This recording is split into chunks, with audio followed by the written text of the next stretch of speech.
On camera. Well, good morning. It's probably 10:30 a.m. on Thursday, February 20th, 2020. I'm Kalinda Lee, Vice President for Historical Interpretation and Community Partnerships at the Atlanta History Center. And I'm here with Sue Verhoff, Director of the AHC's Oral History Program, conducting an oral history with Ruth Wall. Ms. Wall has graciously agreed to be interviewed as part of the Atlanta History Center's partnership with the Inman Park Neighborhood Association. Thank you for being here this morning. Glad to be here. Wonderful. Well, let's begin at the beginning of your relationship with Inman Park and tell us a little bit about what first brought you to the area. Well, my husband and I lived in Washington, D.C., where I was Executive Associate to the Dean of Engineering at George Washington University, in charge of all the international programs that we had. And he decided that he thought he wanted to move south. He was born in Atlanta. And he got a job with Department of Commerce. And so he wanted to move to Atlanta.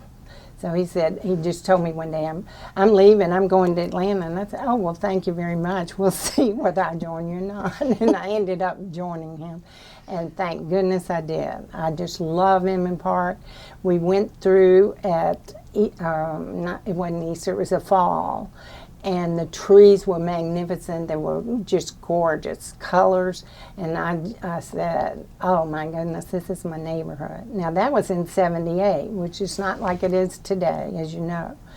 But we lived on Capitol Hill in D.C. next to the subway station. I said, I have to live near MARTA station in a Victorian neighborhood. Really, this was only one, because we ended up living right across the street from the MARTA station. That wasn't necessarily my idea, but it was fabulous. So when your husband's job brought you all to Atlanta, did he have an inclination, since he was the native Atlantan, did he have any reflections on Inman Park or any? No, he didn't know anything about it. He wanted to go to Sandy Springs. And he got a realtor from Sandy Springs, and I said, I'm not moving to Sandy Springs. And I said, I'm not going. He said, well, you have to go at least. You know, we got this realtor here. So I said, okay, and I got in the back seat. And I wouldn't get out when they got to the house. So I had to go back to D.C. at the time, so he found the realtor of I don't know how he found her, the realtor for Inman Park, and found the house that we lived in. It wasn't on the market. It was a doctor and his wife that were getting a divorce, and it needed a lot of restoration, so we didn't mind doing that. So he found this house, and we just both fell in love with it, and we bought it, 146 Hurt Street in Inman Park. It was an 8,000 square foot Victorian house. Excuse me.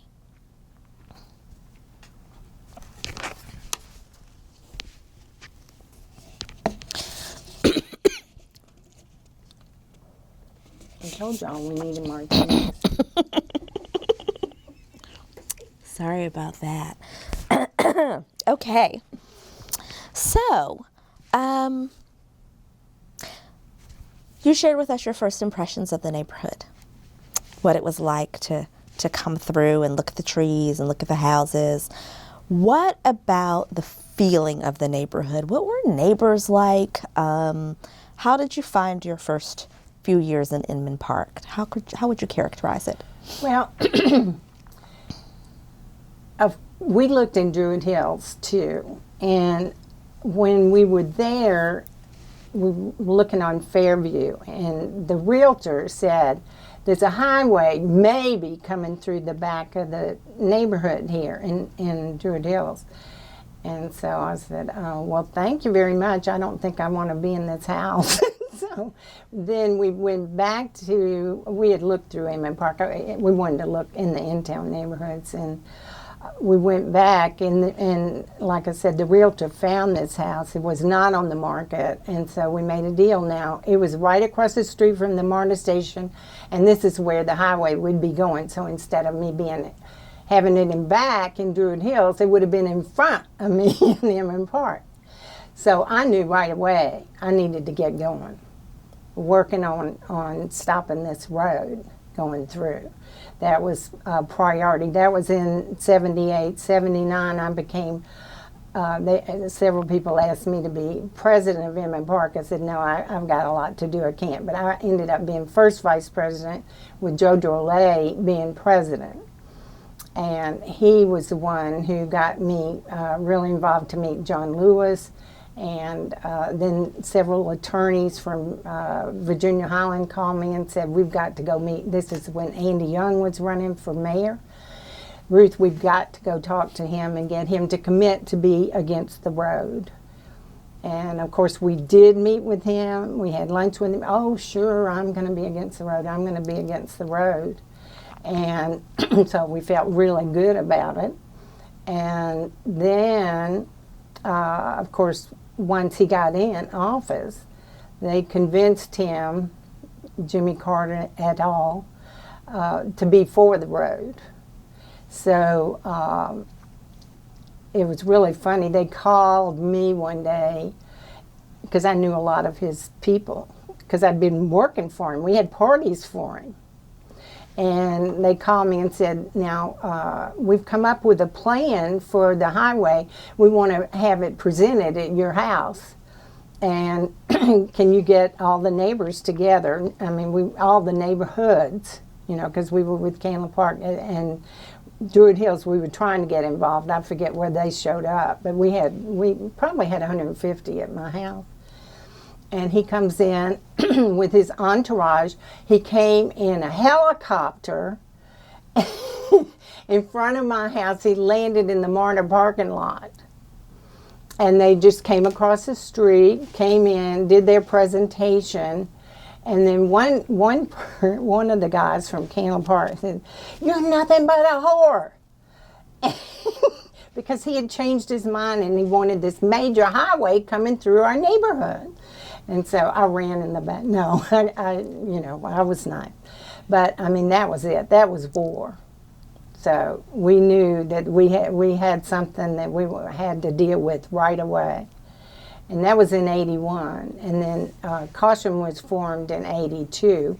Meanwhile, in that 81 year, I think it was true, I knew I was concerned about politics. I knew we had to end up, getting a lot of people in that were no-road politicians. And so I started having, this was just Inman Park at this time, 81, 82. We had luncheons and cocktail parties for the legislative wives. At that time, they came into town, they had nothing to do. And so we could entertain them. And we did. And then we also had people that would go down and lobby at the Capitol with goodies. We'd have brownies, or we call them the Caution cookies or whatever we had to hand out, just to be present down there. At that time, we weren't doing too much lobbying. We were just having a presence. But meanwhile, we were entertaining the wives. And I also knew that we had to have Druid Hills involved because they had, a lot of money. We, at that time in Inman Park, we didn't have $1 million homes and people that could afford all that. We had workers, which we were workers, but we didn't, and Druid Hills certainly did, and we needed them because, of course, President Laney, who was president of Emory at that time, was best buddies with Carter, and they had made a deal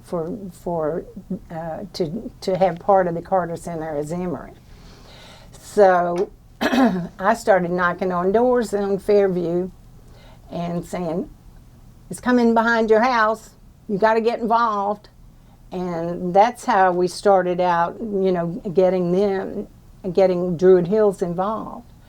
And I remember I think it was 83, now one of my best friends, but she wasn't then, I didn't know her name, was Gail King and Spencer King. He was MD doctor, cardiologist at Emory, and they have a house on Low-Water Parkway. She had the first party at her house, and her house, I mean, the living room was gigantic. I mean, it was almost this whole entrance from there to here.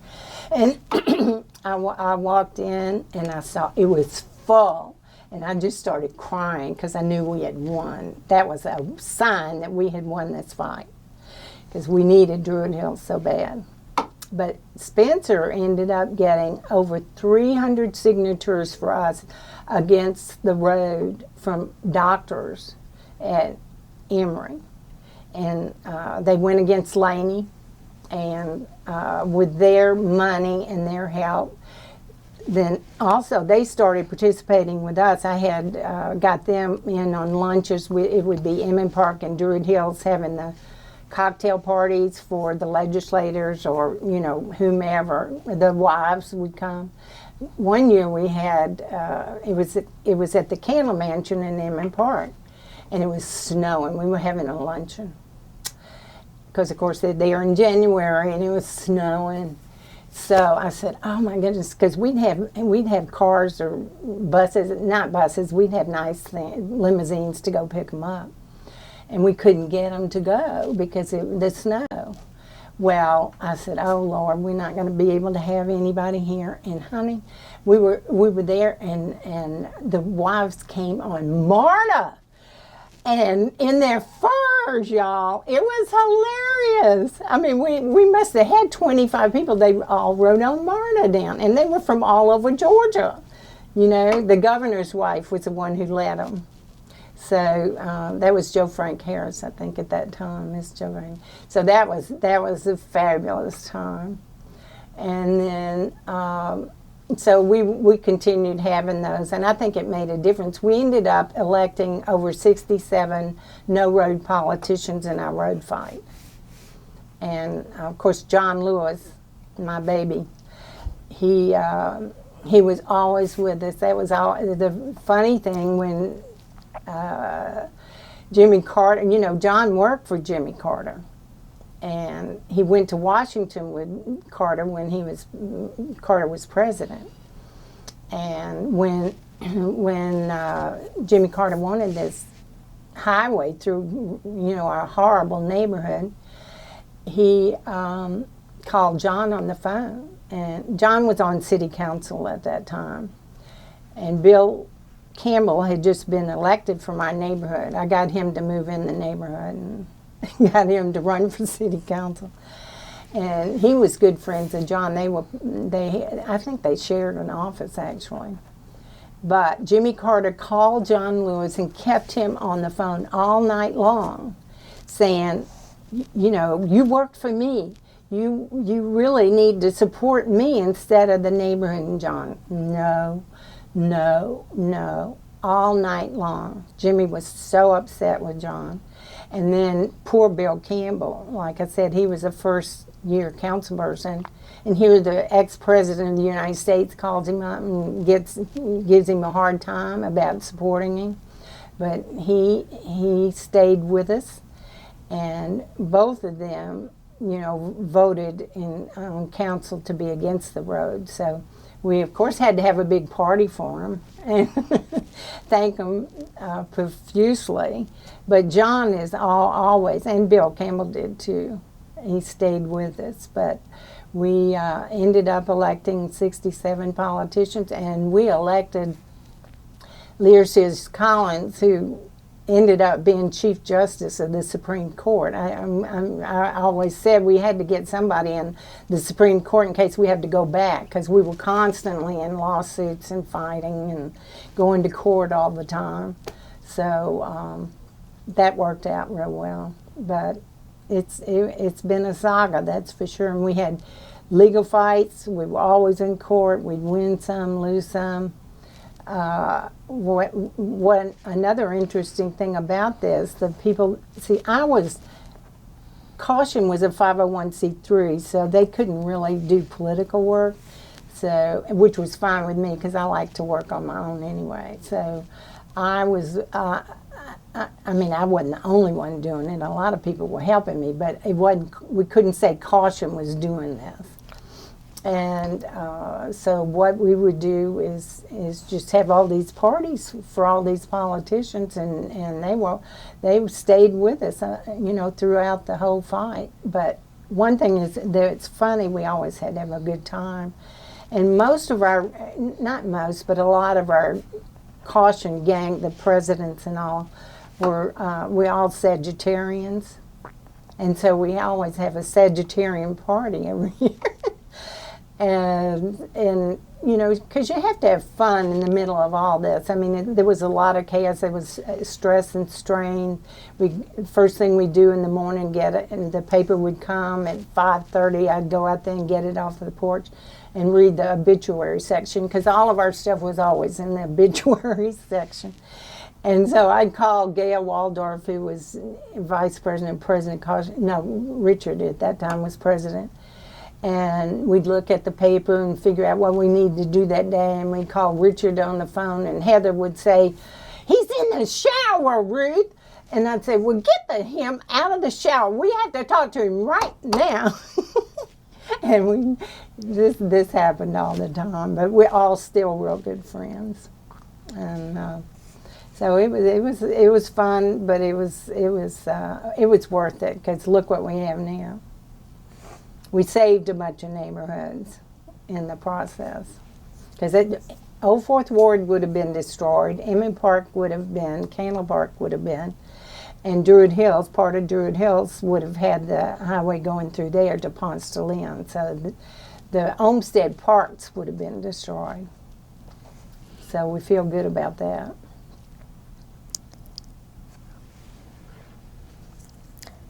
You said a lot, and you are a fount of information about this. So I want to go back and ask you some questions, some clarification questions about the road fight, specifically.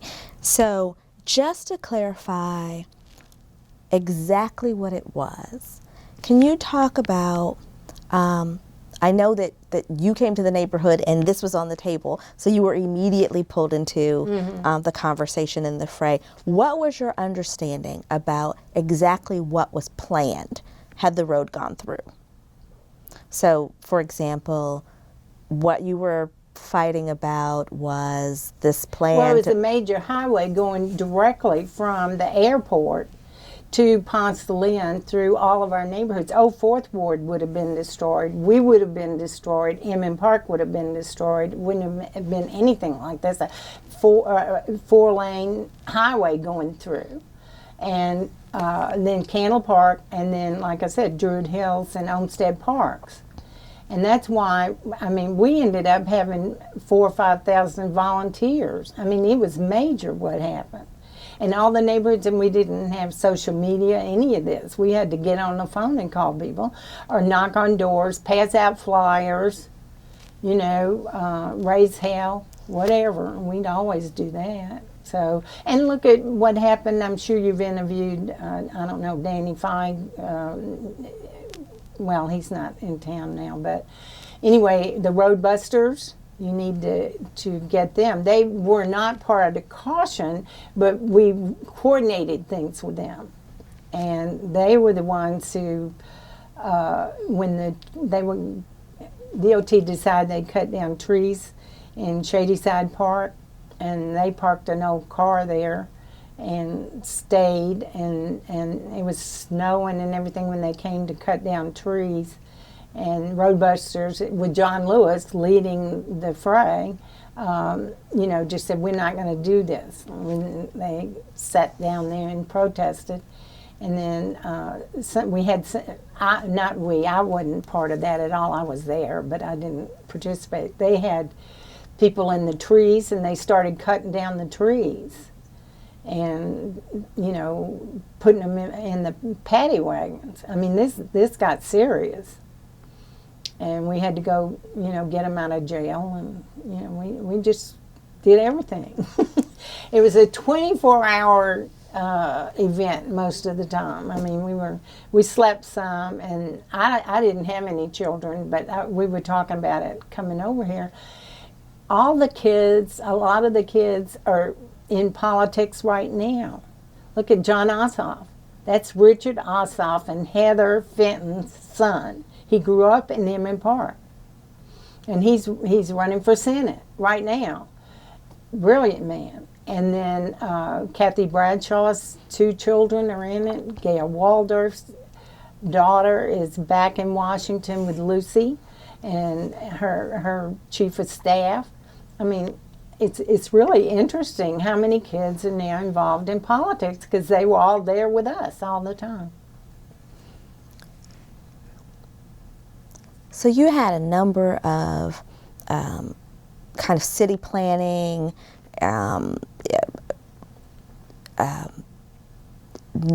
neighborhood planning, kind of events that were happening around you that you felt like required your response as a community, and you organized in order to maintain the character of the community. And but I mean, if you have a highway going through, you're going to have no neighborhood.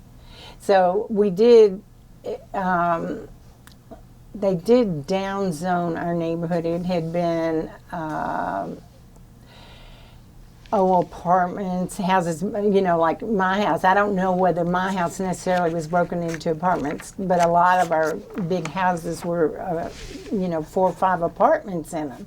So we were in the process of renovating and getting it back together, and downzoning because it had gone to a commercial use.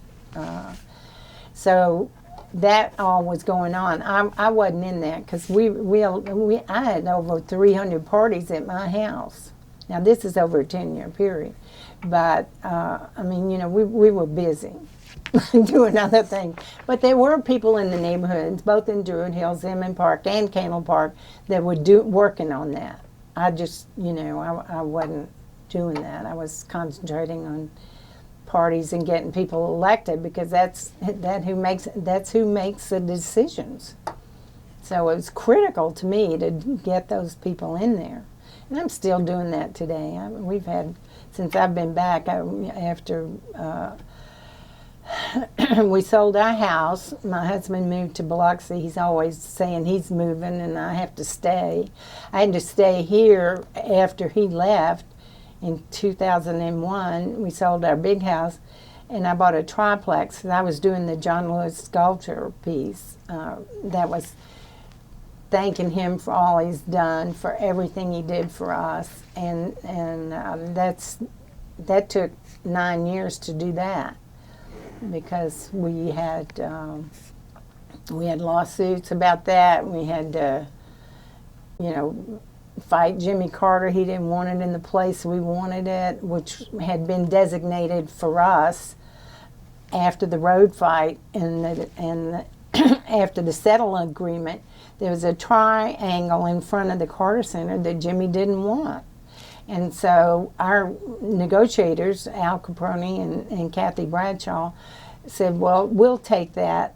We want to have water, access to water and electricity for the triangle. And so initially when we talked, it was a 4th of July party. I said, well, we got to decide what we're going to do, and John was there. So I went over to John and I said, we want to honor you because you were so instrumental in stopping this road and saving our neighborhoods. We have this triangle, we have water access, we have electrical access. Who do you want to do something for you? And so he said, let me think about it. So he called me, I guess, a couple of months later and said, I want Thornton Dial to do it. So I said, fine. I didn't know him, but this other friend of mine knew him and knew his agent. She said, I'll work with you and I'll go with you to meet Thornton, but I am not dealing with that agent. So I said, fine. I didn't know who he was, so I said, okay. But anyway, then Jimmy Carter, when we decided that we were going to have Thornton Dial, or John did, there was a book of his work. And so I took it over to the Carter Center and met with the executive director. And so she said, well, I'll talk to Jimmy about it. They made me, Freedom Park Conservancy made me do this. I didn't want to do it. But anyway, so she said, I'll take it and talk to the president. I said, well, fine. So they didn't call me back for months. And finally, I told Al, who was president of Caution at the time, which is now Freedom Park Conservancy, I said, you deal with this because I don't have a good feeling about it. So he did. He knew her very well. And she just said, well, the president doesn't want anything of his in front of the Carter Center. And so I about had a ninny fit. But our DOT representative called me on the phone and he said, Ruth, I have good news and bad news. I said, what? He said, well, you can't put it in front of the Carter Center where you had the triangle designated for you all, but you can have it anywhere you want to in Freedom Park. And I said, oh gosh, well. So that's why we had to move it. It was going to be right in that triangle and access. So we had to wait and decide what to do. Actually, they had done a master plan, and the entrance to Freedom Park was going to be right there at Ponce de Leon, and which is now the intersection of John Lewis Freedom Parkway. And that was going to be the main entrance to Freedom Park. As it ended up, it's not being used as that right now, but that's what the master plan had designated. And that's why we decided that would be the best place to put it. And that was major. We had DOT had to bring in dirt to do trees, and it was just anyway. It took 9 years, but I stayed. I mean, Wayne was he moved to Biloxi. I bought a triplex on Elizabeth Street, redid that, and I stayed until it was done. So we're really excited about it. John loves it. And Lillian, his wife, who was one of my best buddies all the time, she was so thrilled. So it's been exciting, and John loves it. Now, this is a secret I haven't told many people. Lillian was still alive, and I said, well, the city isn't really taking care of this, and I'm not getting upset about it. And I said, why don't we move it? This was when John had proposed. This was when the first, I guess they'd already they'd gone through most of the planning of the African American Museum in D.C. I wanted to have it put on the mall. So at first John and Lillian said okay, and then we flew in some of the board members for that, and they were getting excited, to do something with it. And then Lillian calls me and says, well, Ruth, John and I have decided maybe it just needs to stay in Atlanta. So it's here. I love it. I mean, it's magnificent, but I just think it would have been fabulous on the mall in D.C. So as you were describing this process and all of the different people, you mentioned a number of organizations and some strategies. So I'm going to go back to the road fight, although I know that there are intersecting issues.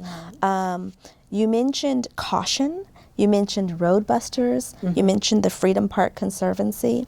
Can you talk to us a little bit about how each of these organizations came to be, to the best of your knowledge, and who was involved?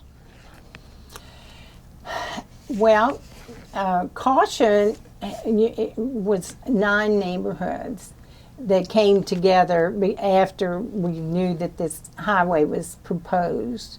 And everybody, were just really concerned about it. And so we had representatives to Caution from each neighborhood. And one reason why I didn't, of course I like to do my own thing anyway. And they'd sit there and fight all the time. When you start organizations, that happens. So, but I mean, it was good because it worked out. I mean, like I said, we ended up having over 5,000 volunteers for that. But some of the people there, the ones that like to get arrested and climb up trees and everything, they were called the roadbusters. But they're all good friends of all. I mean, we were all interrelated. Now the roadbusters had their own group. Caution had their own group, and then Caution evolved to be Freedom Park Conservancy. That was the beginning. It was Al Caproni, who was president of Caution at the time, and just thought that it was best to go ahead and change it over to Freedom Park Conservancy. Thought that we could raise more money that way and everything. I get mad at him because it should have remained Caution Freedom Park, but we kid a lot. Al's my best buddy too, so. And he, we're all still working for the neighborhoods. He's now president of the Little 5 Points Alliance, and Richard and Heather moved out. I was in real estate, so I didn't like it when they wanted to move, but they moved out to North Lake, and I sold them a house on the lake up there, and I said, we're going to extend the zip code 30307 up there. They said, okay.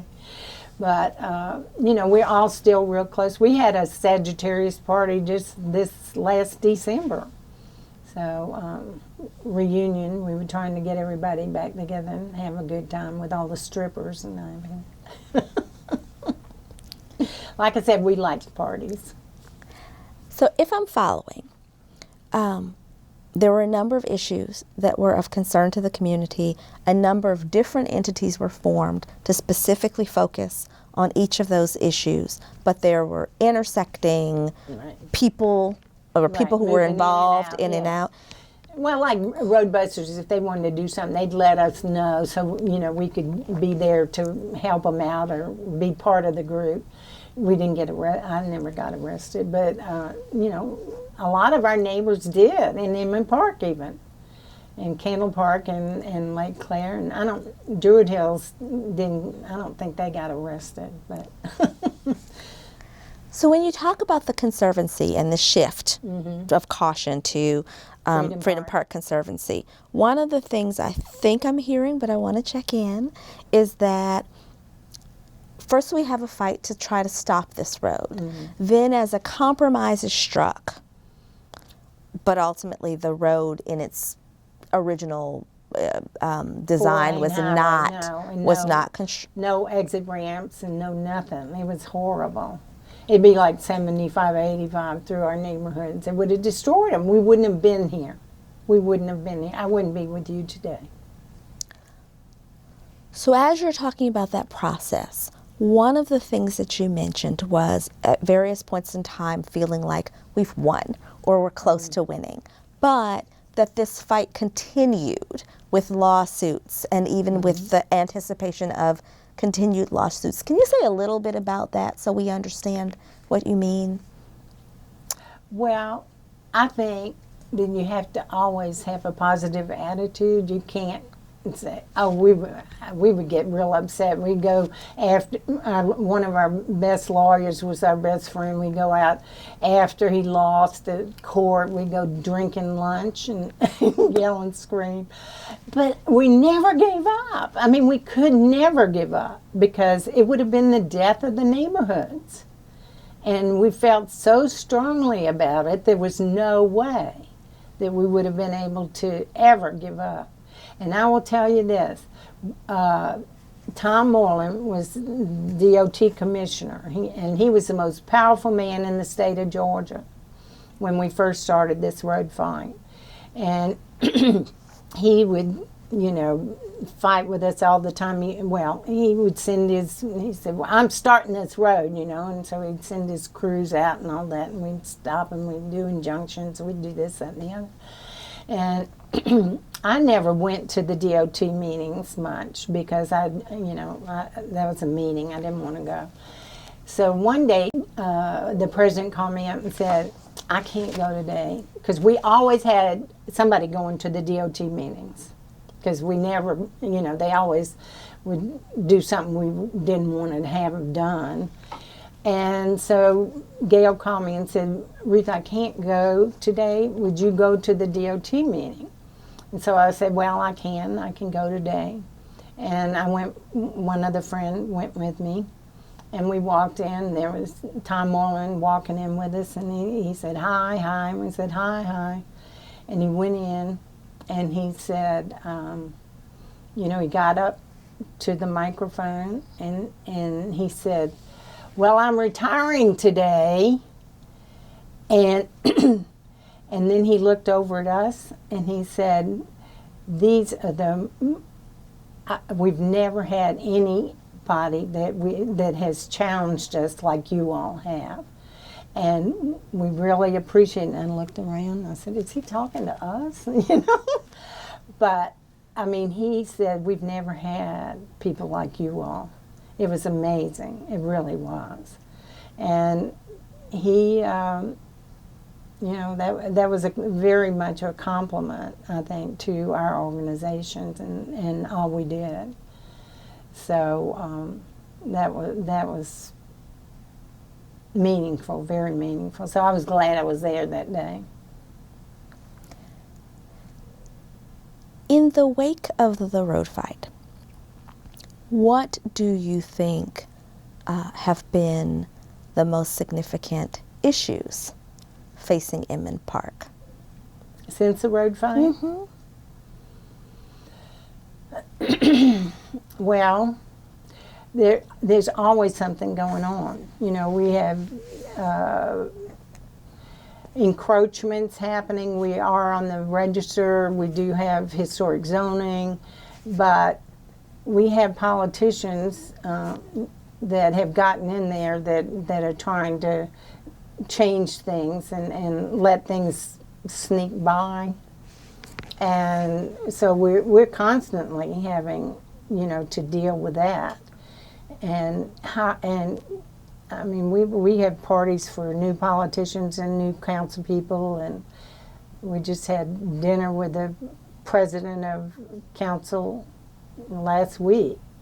We're constantly working on new people coming in. If these people don't do what we think they need to do for Inman Park or other neighborhoods, we just say we'll find somebody else to run. But just like yesterday, we were down at the Capitol working on trying to get, we have a historic trolley barn. I don't know whether you've seen it, but we want to get tax exempt status. And Fulton County's failed us, and last year the bill we had going through the legislature didn't work, so we said we were going to do it again. And yesterday we've got Nan Orrick, who's a fabulous senator, and our representative. I mean, both of them were just fabulous and got it through the first subcommittee yesterday, and to have it, come up as a bill to be able to have tax exempt status. And I think everybody was in a state of shock. But that's what you have to do, and we continually have to do things like that. And we have restaurants that want to serve liquor, and they don't care to come to get a license, or the license is not renewed, and they still serve liquor. I mean, we're constantly vigilant, and you have to be. But that's why you have to have good politicians in. And my theme of this is you have to have them on speed dial.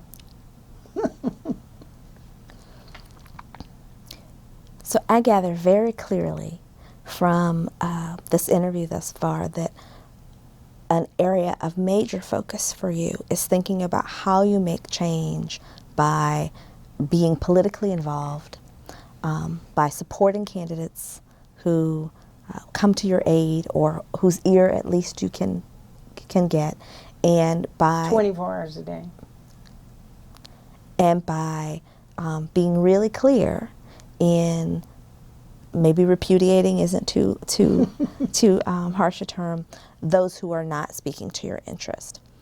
And you mentioned a few names. I am really curious about your reflections on leaders who have been friends to Inman Park, particularly if there are any who come to mind who maybe have not been talked about so much, or people who might be unsung in your mind in terms of their support of the community. Well, Maynard Jackson. Now, Maynard Jackson was very important. And like I said, we had kickoff parties at my house for him. We worked in his campaign tirelessly. I think we had over 100 parties throughout the in-town neighborhoods for him. And we would call Monac the Maynard in-town neighborhood. I forget what it was, but it was called Monac. And we had, huge.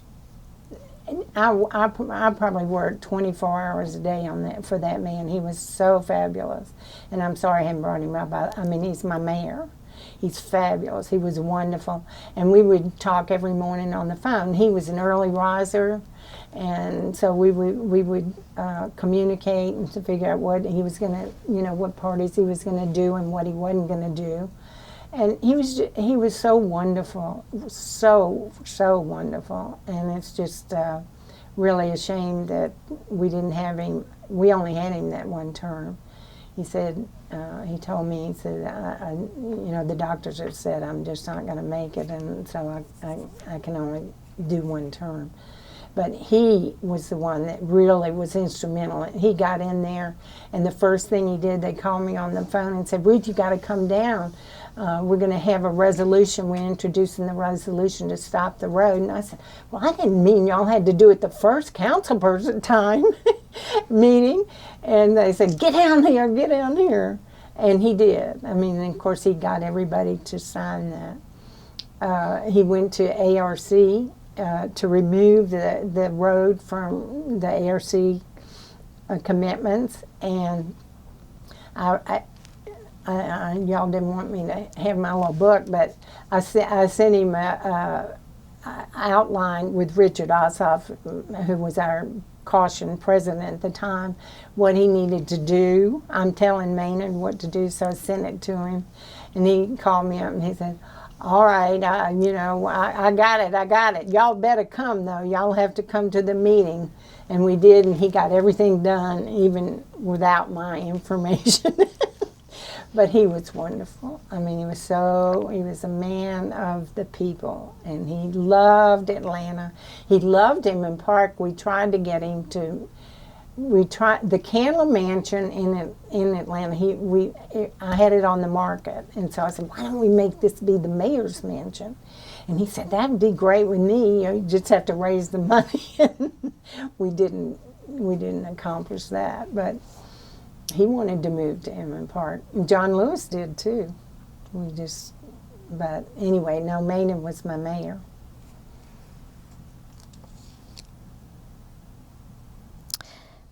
So there was a lot of activism in Inman Park. Inman Park Still is. And Inman Park is also known as a site of celebration.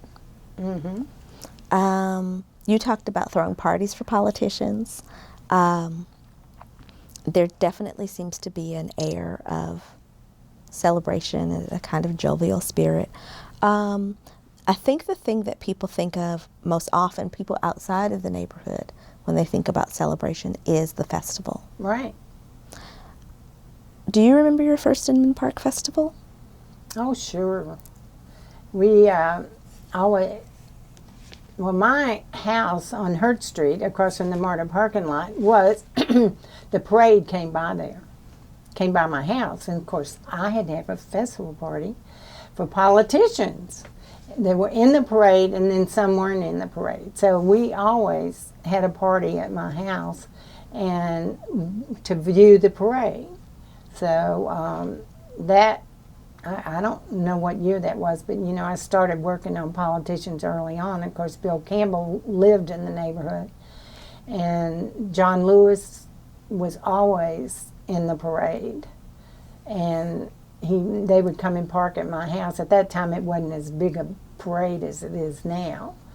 But when I came back, the first thing I did, we got to have a parade party for politicians. So we had one last year. We're going to have one this year. We're going to continue having them because it's real important. They're in the parade, but it's just like I told our council person. He didn't make it to our party last year, and of course we knew that. And I said, Kathy and I had to meet with him, and I said, you know, the reason is not because it's a party just for politicians. This is for the young people to get to know politicians. I said, you know, when we were having the road fight, our voter turnout was 89%. We would have politicians from all over the city come to our meetings because we had such high voter turnout. Now we're at 50%. This is ridiculous. We need to get Inman Park up again and be in the 80% voter turnout. So with you coming, people want to meet you. The young people, we had young people at the party, they did come just to meet him, and John Lewis, of course. And I said, and then you didn't show up. So you've got, you know, you got to train these guys to do the right thing because it helps them, but it helps us too. And we need to have people that go out to vote, especially now.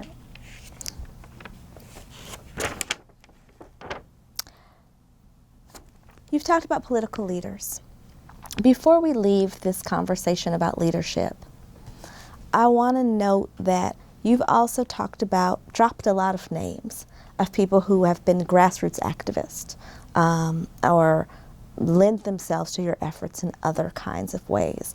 And I want to ask a little bit more about that just for a second. Who do you think has been really key over the last 40-some odd years that you've been associated with Inman Park in making change at a grassroots neighborhood level? You mean somebody specifically in our neighborhood? Yes. Well, we have a lot of exceptional leaders, and I think you've met most of them. Of course, I said Richard Ossoff, who John Ossoff's running now. We've had Kathy Bradshaw. We've had Al Caproni. Sally Dorn was involved for years. I mean, we just had really, really sharp leaders that were involved in all the political aspects of caution and our road fight. So we've been very lucky to be able to have the leadership that we've had, and then also in the other neighborhoods because we all work together. And I think we're very fortunate. Inman Park has always been Joe Dorley. I mean, my goodness, he's been president several times, and he's still working hard on tax issues and other things. I mean, you know, our gang that started out as road fighters are still working hard. Like I said, Al Caproni's president of Little 5 Points Alliance. Richard, they moved out of the neighborhood, but he's still involved in neighborhood issues. We bring him in, you know. So, and Joe Dorley certainly is, and Kathy is, and you know, everybody that we've been dealing with all these years is still there. As people move out of the neighborhood who've been historically very involved and new people move in, do you sense that there's a same level of grassroots leadership and involvement? What does leadership in Inman Park look like now? How's it evolving? I think it's different. We had a real goal. I mean, it was an urgency. They were gonna tear our neighborhoods up. So, of course, we had 24-hour action, man. We were ready. And I think we have problems now, and we do have great leadership in our neighborhoods, and Inman Park in particular, now too, but they're just different issues, and it's not as urgent a matter as we had. But that doesn't mean that we don't have good leadership. I mean, we do. And, you know, Beverly, poor thing, she gets a call from me every day. about what we need to do today, you know. So she's fabulous.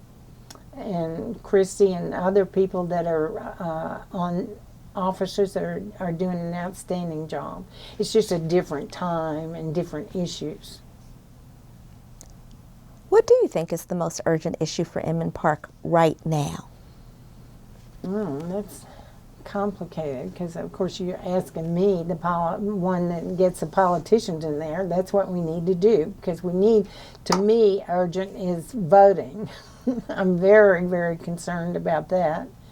So to me, that's what I'm looking at and working on. I think it's critical to get people interested in politics and urgency of situation, even if they're, you know, voting for the wrong person. I will have to tell you this. This is, I missed this one. When we first started all this, I guess it was in the early, I think it was in '80. We were so concerned because Druid Hills wasn't doing anything, you know, and I was getting ready to go knock on doors over there. And so I said, we need to have somebody that can represent Inman Park, that can deal with Emory. And this, his name was Dusty Miller. He was an admiral in the Navy. And he moved into the neighborhood. He actually, the realtor that we used, brought him over to look at my house because we had done a lot of work on it. So she was showing him around, he and his wife. And so I knew them. They bought a house on Elizabeth Street. And so I said, well, let's get him to be president. You know, he would be good because he could go deal with Emory and this, that, and the other. Well, he got in there, and we saw him on TV one time with, I think it was Jimmy Carter, and he was up there in support of the road. And I called up Richard, and I said, we've got to get rid of him. There's no way we can have him as president of Inman Park being for the road. So they had to sit down and talk to him and get rid of him. And his wife they just moved out of the neighborhood when I moved back in, and they lived across the street. And Regina, I'm in a carriage house in her backyard, and she said they still talk about, the wife is always saying Ruth had Dusty fired. So it was funny, but I mean, that's how committed we all were. So the neighborhood looks very different now than it did in 1978.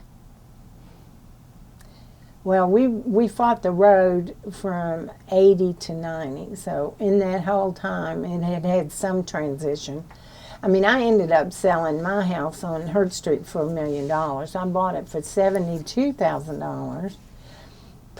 I guess we put about $250,000 into it totally. But now, you know, the houses are $2 and $3 million more or more. And when I sold the Candle Mansion, I think, and that was in '85, I think it sold for $400,000. So things have really changed a lot. There's no doubt about it. And I don't know. I assume that we could get people up and at them at 5 in the morning to go do road fight stuff. I don't know, but I think we could if we had a threat like we did to destroy the neighborhoods. I think we could do it again with our gang in now.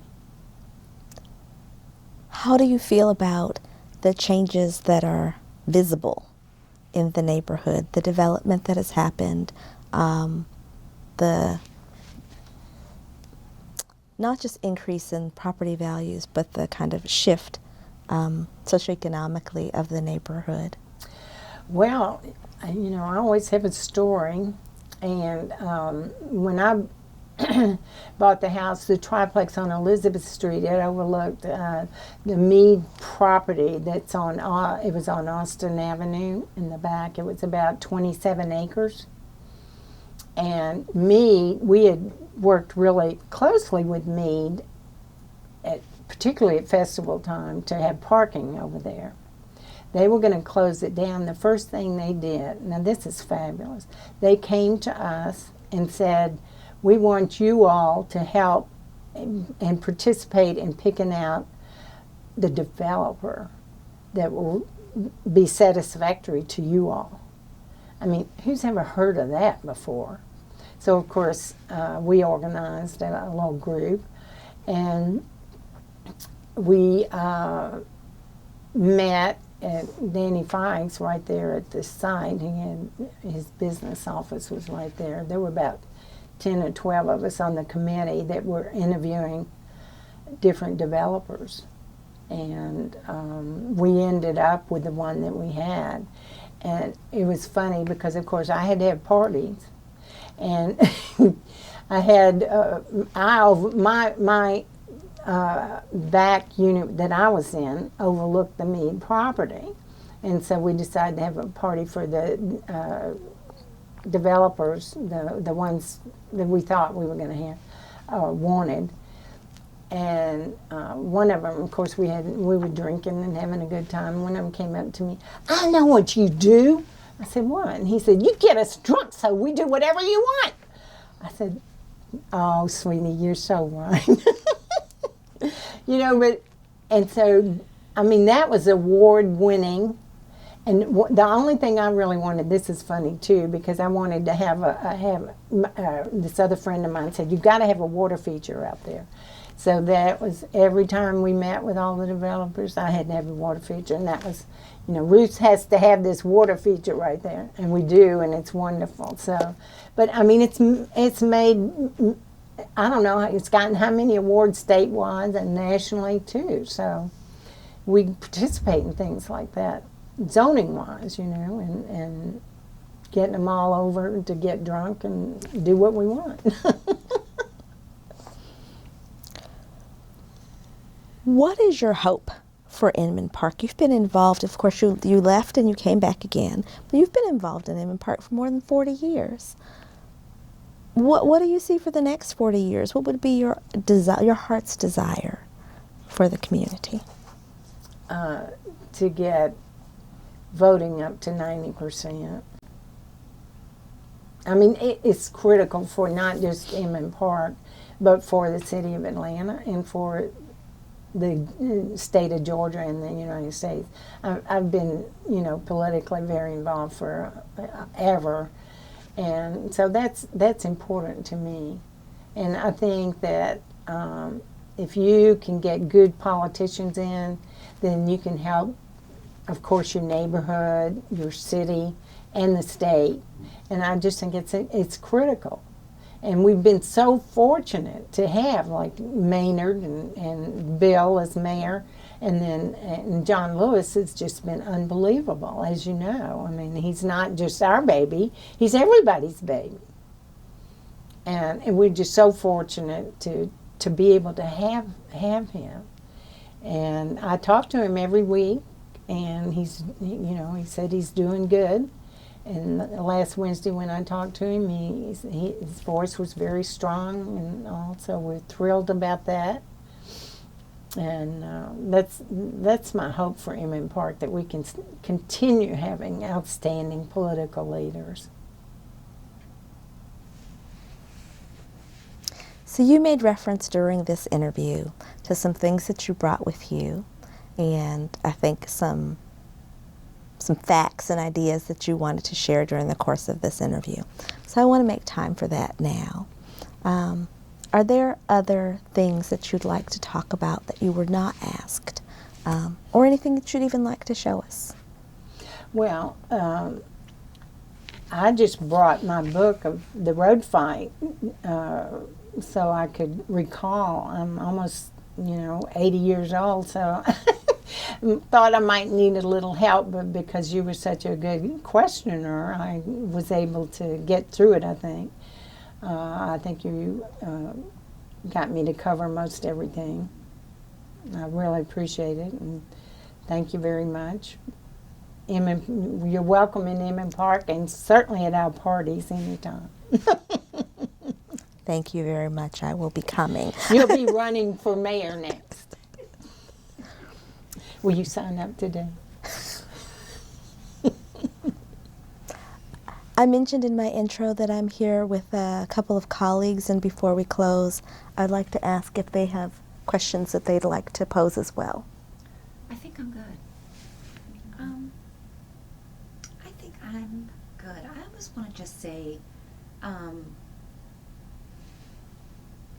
don't know. No, I think I'm good. Everybody's good because you're a magnificent storyteller. Oh, thank you very much. Thank Appreciate you. it. Thank you. Thank you so much. Off